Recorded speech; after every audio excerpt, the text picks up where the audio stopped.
Hello, and welcome to a lecture on biasing bipolar transistors. I'm Steve Ellingson. Here's an overview of this lecture.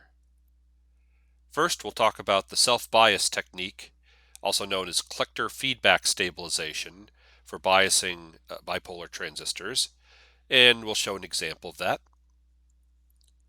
We'll talk about the technique of emitter degeneration. We'll talk about voltage divider bias, also known as base bias, with emitter degeneration, and I'll show you an example of that. We'll talk about self-bias with a base voltage divider, and then we'll briefly discuss other methods. So first, let me remind you of a bad way to bias a bipolar transistor, and that's fixed bias. And the problem with fixed bias is thermal runaway.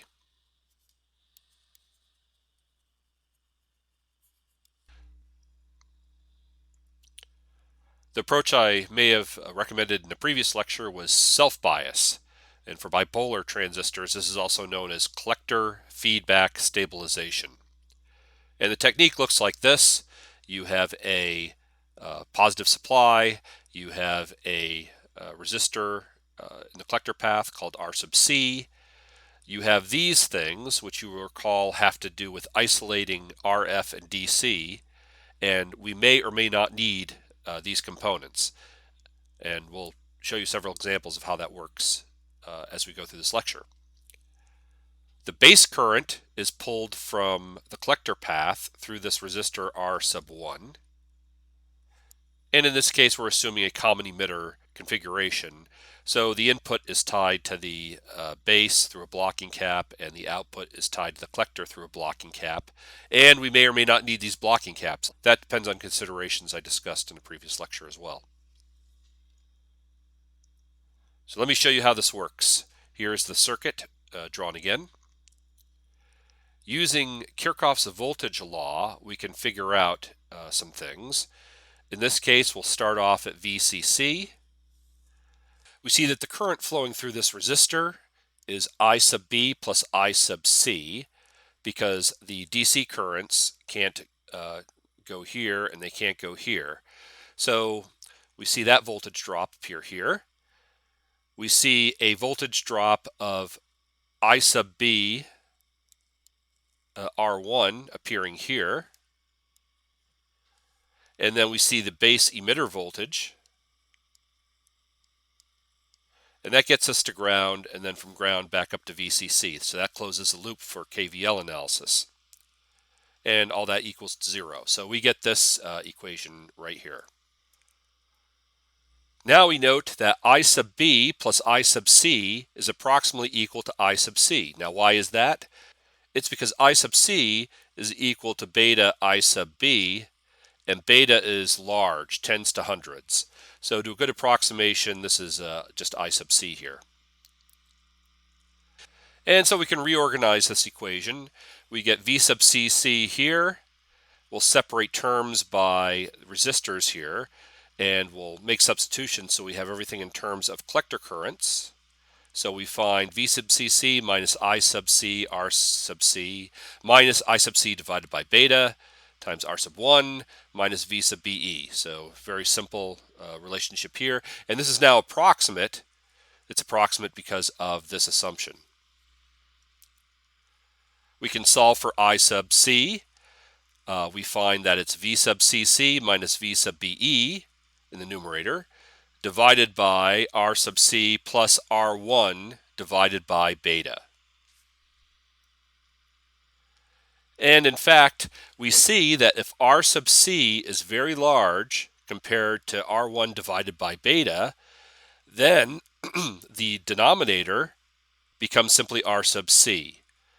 Now, the reason this is very attractive is because now the collector current that we have found is independent of beta. There's no beta appearing here. And if you recall, that was the problem with the fixed bias approach, was it was very sensitive to the value of beta. So as long as R sub C, this resistor right here, is large compared to R1 over beta, then we have a collector current which is more or less immune to the value of beta, highly desirable. We can solve for V sub CE. We get V sub CC minus the sum of the collector and base currents times R sub C. That's simple enough to compute once you have decided on this. So here's the approach for self-bias.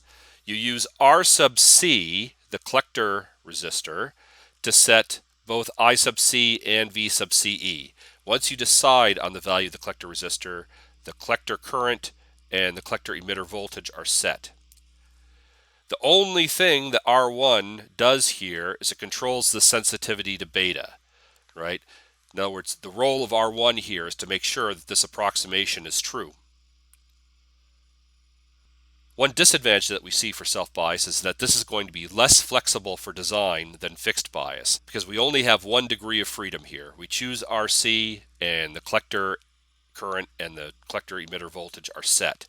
Whereas with fixed bias, potentially we could control both independently.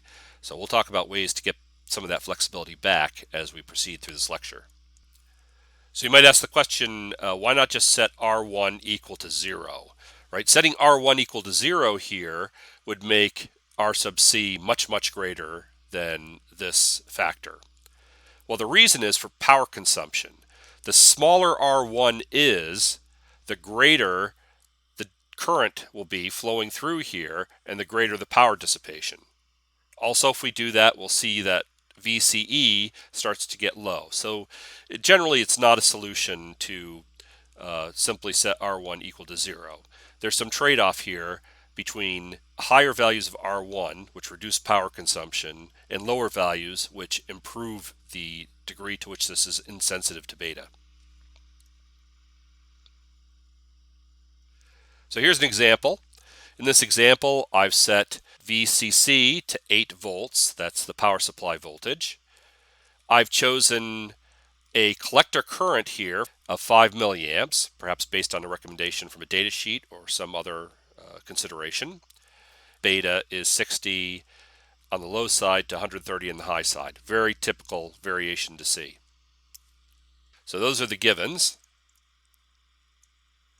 The first thing I do is find R sub C because I have everything I need to do that. It's simply V sub CC minus V sub BE divided by the collector current.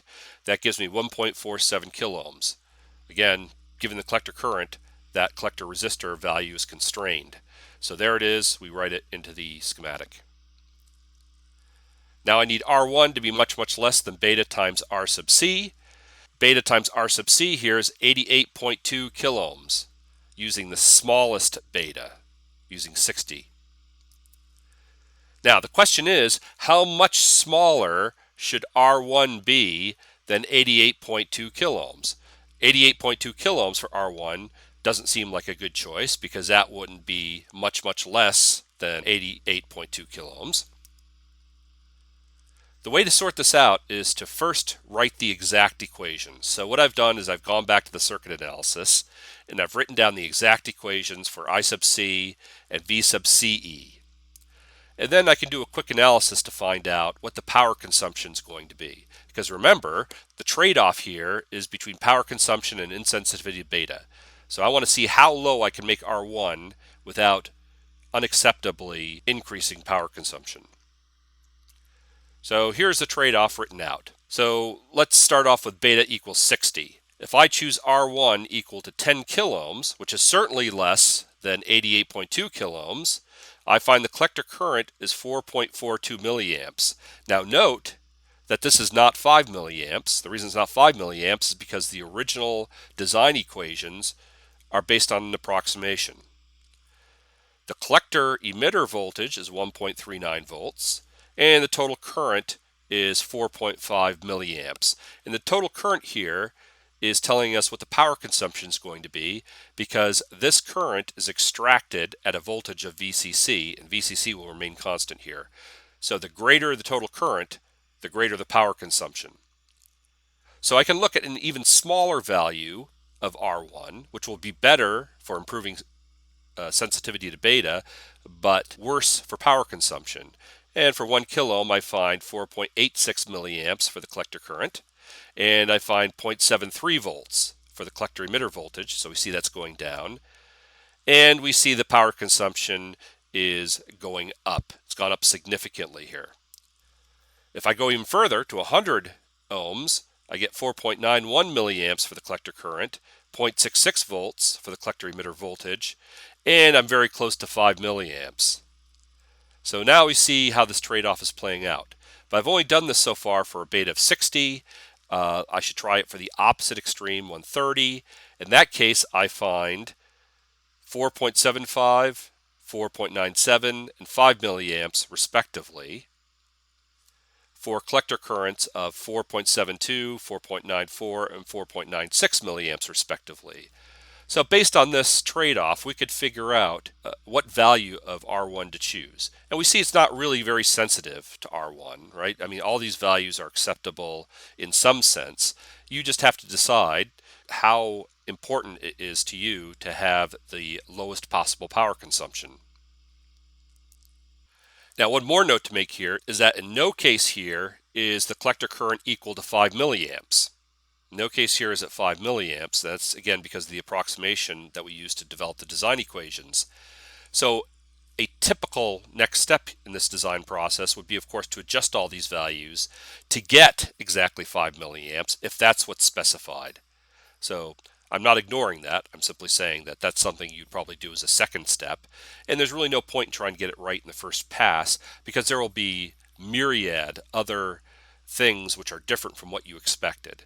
So typically at this point, you would either put it into a very detailed simulation or you'd try it out on the bench and see where you stand after the first pass of design. Okay, I've chosen a value of R1 to be between 100 ohms and 10 kiloohms, and that's based on preferences for power consumption and sensitivity to beta. Now we can ask the question, what about the required inductor values? And when the inductor is used in this way, it's sometimes referred to as a choke, sometimes abbreviated RFC. So what are the required choke values here?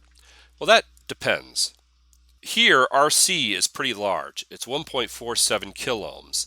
If this is a 50 ohm RF output, then this is going to look very much like an open circuit relative to this.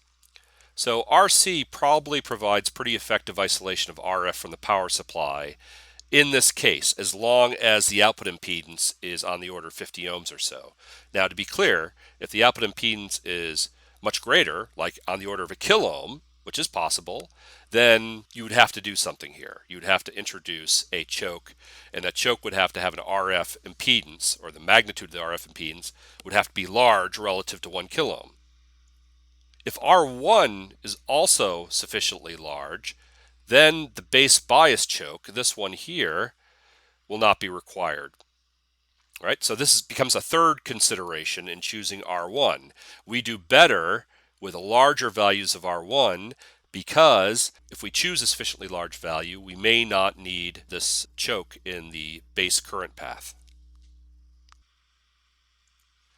Now we can ask the question of whether we need these bypass caps, and if so, what values should they have?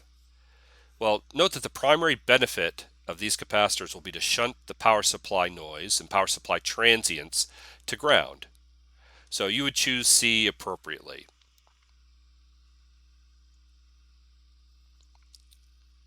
And then finally, we can ask the question of whether we need these blocking caps at the input and output, and if so, what values should they have? Well, first, consider if the input and output are already AC coupled, right? If there is something to the left here that is AC coupled, then DC can't come through and you don't really need this cap to isolate DC. Similarly, if the output is AC coupled, then there's no point in adding this capacitor because there is no way for the DC to get through in that direction. In other words, there's no point in doubling up, and this is a common error or common way to increase the complexity of a circuit, increase the parts count unnecessarily. Now, if you do need this, for example, if the input and or output are not AC coupled and you are concerned about DC running out the output or running out the input, then the impedance of the blocking cap should be small at the design frequency. So what you do is you choose the largest value of C that makes the magnitude of the reactance of that capacitor sufficiently small, because this cap has to be a short circuit at RF. Obviously, it can't be exactly zero impedance, but it must be small relative to the output impedance. So, for example, if the output impedance is 50 ohms, then you might want this to be much, much less than 50 ohms, maybe on the order of 5 ohms or something like that. And that requires a minimum value of C, and then that's how you would choose that. Okay, next, I'd like to talk about emitter degeneration. So what I have here is the circuit for fixed bias, except with one minor modification, and it happens down here. Previously, I had the emitter grounded, but now I have the emitter tied to ground through this resistor R sub E. In the common emitter configuration, I still want the emitter to be grounded. So I introduce this capacitor here, which creates a short circuit at RF. So at DC, this capacitor doesn't really play a role, and I see simply the resistor to ground. At RF, this resistor should have a sufficiently high value that it presents an open circuit, and then this looks like a short circuit to ground, and that'd be the RF circuit. Now, this technique is known as emitter degeneration. So why do we use an emitter degeneration? Well, first, thermal stability and beta independence. Again, this is a way to kind of patch up this problem that fixed bias has. However, it has an interesting benefit over self-bias in that it gives you independent control of VCE and I sub C. Recall, for self-bias, these two things cannot be controlled independently. Using emitter degeneration, we can. So let me show you how this works. Here's the circuit redrawn.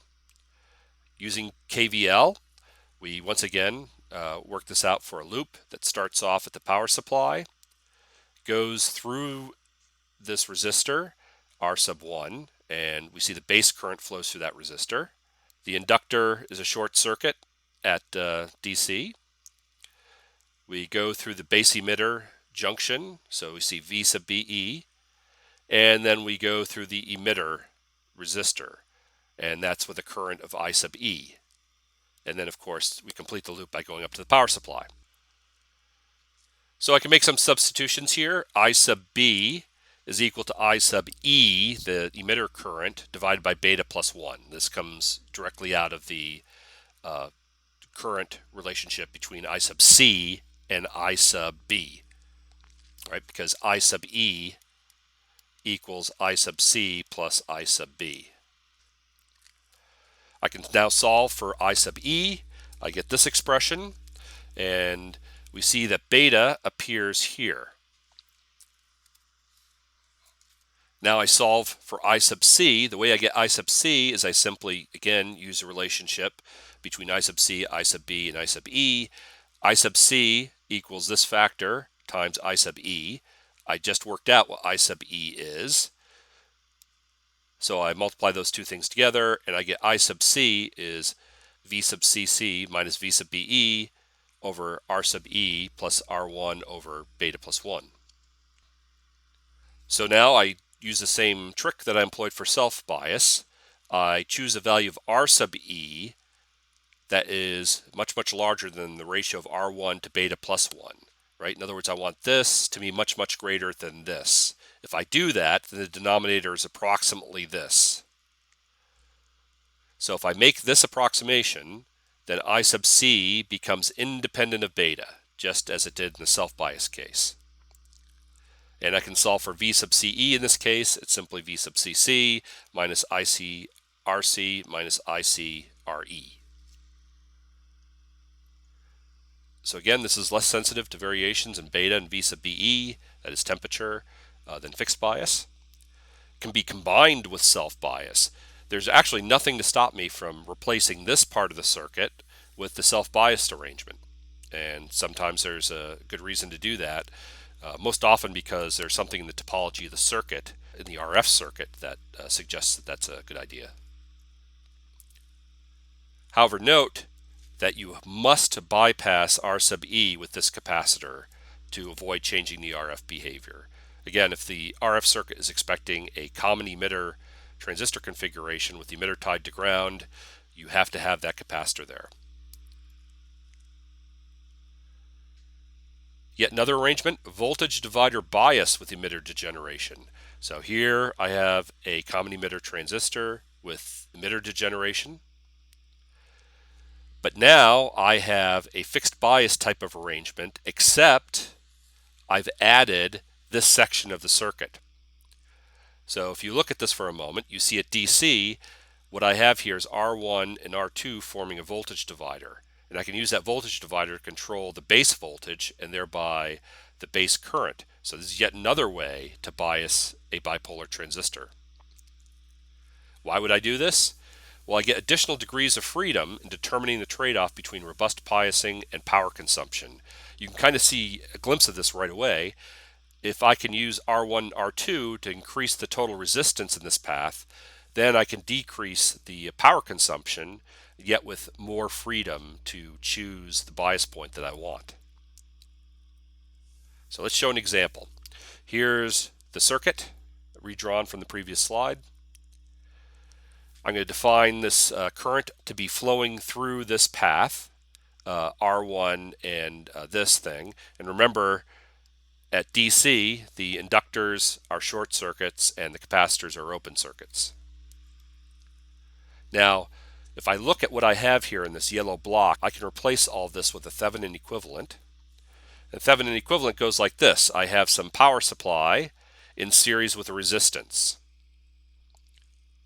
Now, what are the values of that power supply and that resistance? The resistance is simply the parallel combination of R1 and R2. And we'll call that R sub B.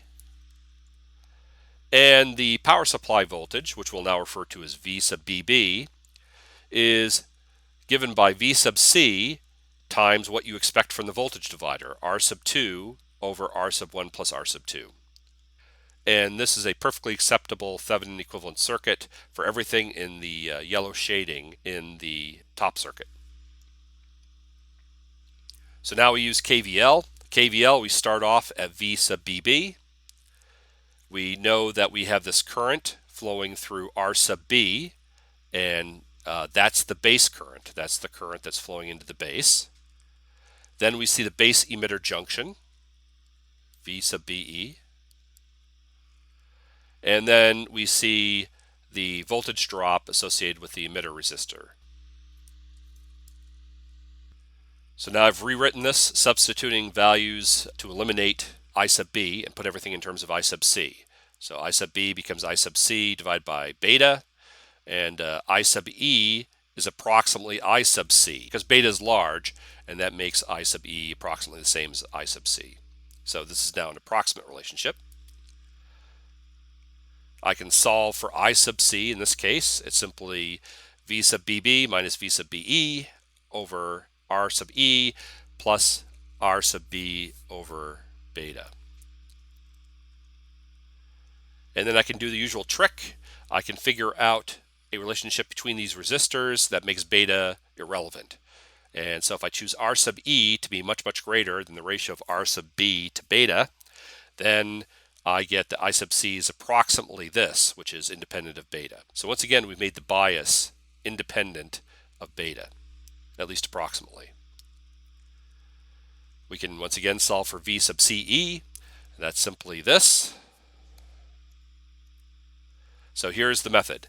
You use R sub E to get I sub C. Then you use R sub C to set V sub CE using this equation. And then finally R sub 1 in parallel with R sub 2, that is the parallel combination of these two resistors, controls the sensitivity to beta. One more circuit here is self-bias with a base voltage divider.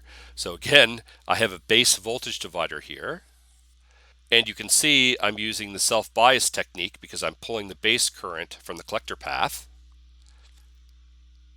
And I've shown here this resistor R3, the purpose of which is probably not immediately apparent, but it turns out to give you some additional flexibility, and in some cases that appears in the RF circuit. for reasons that we'll discuss in a future lecture. Now, why would we use the scheme? Well, it sidesteps the problem of trying to make R sub E disappear in RF if you were to use emitter degeneration. So in the previous scheme, I had to put a capacitor on the emitter to make the emitter degeneration resistor go away at RF. But here I don't need any of that because I'm not using emitter degeneration. So if for some reason emitter degeneration doesn't work out for you, here's yet an alternative way to get some more flexibility. So now some concluding remarks. I've shown you a sampling of methods for biasing bipolar transistors. These are certainly not the only methods. In fact, there are many different methods that you can use and many combinations of methods that you can use. And the choice is driven by other considerations: power consumption, flexibility that you need in the design, how precisely you have to meet the bias conditions that are specified for the transistor, and so on. Often custom methods arrive from RF considerations specifically. If you want a little preview about an example where this happens, in the book at the end of chapter 10, there's a design example for a UHF LNA, and you'll see that a resistor appears in the RF path because of this issue known as resistive loss stabilization. And that results in the need for a custom biasing technique. Custom in the sense that it's not clearly any of the other methods that I've just shown here. So this frequently happens, and that's why it's good to know the theory behind these methods as opposed to just simply trying to apply one of these methods and shoehorn it into the problem that you have. This concludes this lecture on biasing bipolar transistors.